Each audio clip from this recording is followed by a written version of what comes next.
Good morning and welcome back to Fresh. I'm Julie Dilorenzo, your host for this segment. And of course, we are joined by Peg Campbell from the Elkhart County Living Magazine. The new magazine's been out for a few weeks now, and it's got some great things in there. Let's talk a little bit about that magazine. All right, Julie, thank you. As always, you'll find a lot of interesting and enjoyable things to see and do in this month's issue. Everything from learning how to do cleaning and cleaning tips that we're going to be talking about today, to cancer survivors, to charity walks, to bike rides. Just a lot of great information this year. Time to get out in the springtime area and just enjoy the outside. And as always, the calendar of events is always in the magazines. It always has a lot of things going on in the area, places to go, things to do. The magazines, as always, you can get them a couple of ways. You can become a subscriber for $12 a year. You can go to our website, maplecitymedia.com, and where you can look at back issues. You can look online at the magazine, find out how to become a subscriber and get these in your own home.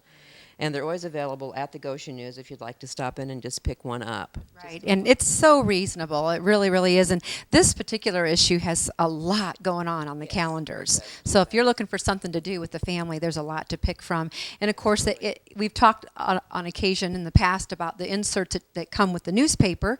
And if they've maybe missed those inserts, which of course is 50 plus and health and wellness, they can stop in and get those at the news office as well. Right downtown Goshen on Main Street, kind of across from the courthouse, but we're conveniently located. Stop in, pick up copies, find out how you can get these in your own home. Thanks, Peg. Always good to see you. Well, like I said, you are watching Fresh TV, and the reason I want to say fresh is it's springtime, and it is time to freshen up our home. And we're here today with Cathy Young, and she has Cathy's Cleaning Service, and you do some awesome things, but we're going to talk today about spring cleaning and how some things that we all put off throughout the winter. And we were talking, it was very interesting how the origin of spring cleaning came about. Maybe you could give us a little history lesson. I thought that was real interesting because, when our great-grandmothers cleaned their homes, they had oil and they heated with oil and they carried everything outside, washed the walls down and beat the rugs and everything. So everything was fresh and clean for the next year. It was basically because of their heating. Yeah. And so it started a great tradition. I know. I think I need to get more involved in it. But one of the things we're going to talk about several things today that people clean. And of course, I think of, mini blinds are big in homes these days, ceiling fans, that kind of thing. And so give us some tips about, first of all, I know you're a real strong believer of using just pretty everyday household items instead of getting the heavy chemical items. We like to use vinegar for our windows, and basically, we use dish soap for almost everything. It's mild, and it does a great job. It's a degreaser, and so we really advocate any type of green product, and it does help us in our environment. Right. Now, let's kind of start with the house as far as the windows. Like if people have mini blinds, and I know there's large blinds as well as the small ones, that I always look at my windows and go, oh, I don't want to do the blinds. But do you have something quick and simple that, doesn't make the job as tedious as we think it might be? Not really. Darn. No, it's kind of labor intensive. In fact, we tried the Swifter and the duster, but it just kind of moves it around. The best thing to do is just take a cloth with some little bit of dish soap on it and just clean them. And they stay clean, they really good 8 months. So when you open your windows, you get a certain amount of dirt with it. But and ceiling fans, of course, they're kind of the same way because they have the large blades, which are similar to your mini blind.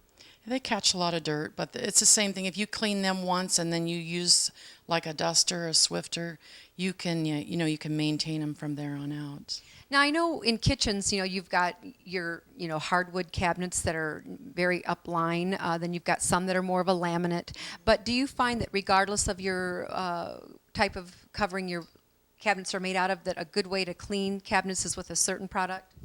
We really like a Guardsman product. It has a little bit of oil in it, a little bit of lemon oil, and it puts the natural oils back into your wood.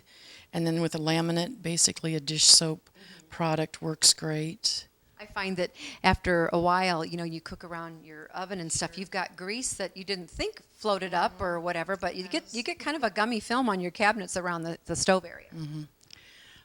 That's if you use like Dawn dish soap, and even there are some degreaser products that if you got a little heavier cleaning, works pretty good. Now, one thing that I thought was interesting is talking about bedding.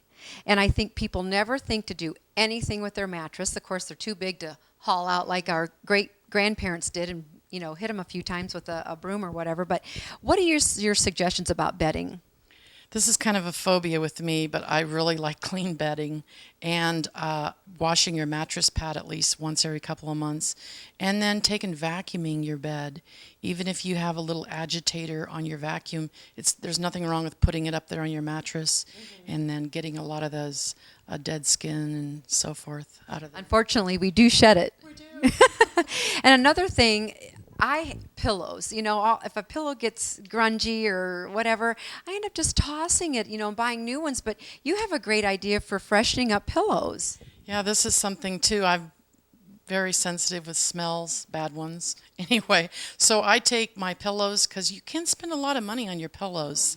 And I put them in the dryer. Sometimes you can put them with a tennis ball or a couple sheets of Bounce, and they just come out like new. They're real fluffy and they smell great. That always smells so good when you go to bed. Well, one other thing I want to talk about is chandeliers. Some people have light fixtures, and you say the best thing to do is to take them down if you can and just put them in a tub of water. Yeah. They are, if you can take them down, that's the best way to do it. Or take a shower curtain and then spray it down real good. Ammonia water with a little bit of dish soap works great with that. Spray it down and then just go and dry them and kind of shine them up, and that does a pretty good job. So that mixture will just kind of eat the dust away, and you can just take and wipe. It takes the grease off, the ammonia does, and just brightens it right up. Right. Well, one last thing I want to talk about is clothing. We all end up having hordes of clothes in our closet that we haven't worn in a year. Shirts are buried at the bottom because we've just piled the new ones on top. What a great thing that you can do for your community is to give back with clothing. There's always a need for clothing. And give us some suggestions about going through our drawers. Basically, my motto is always, if you haven't used it in a year, you're probably not going to wear it. You're not going to use it. Or, there are so many charities out there that open their arms to any type of clothing item. You got your children's charities, and then you've got the Goodwill and so forth. And they don't look at clothes being in or out of style. They just want something to wear. Something practical. And well, if people need a good house cleaning, because, a really good deep cleaning for the spring is going to take a long time. They may not have the time. How can folks get a hold of you to have you come out and look at their place? Well, they can go to our website, which is cathyscleaningsolution.com, or you can call our phone number. That's 574-658-3538, and we'd love to hear from you. And we'll have that information on the bottom of the screen as well as our website. So thank you very much, and happy cleaning. Thank you. We'll be back in a moment after this short break.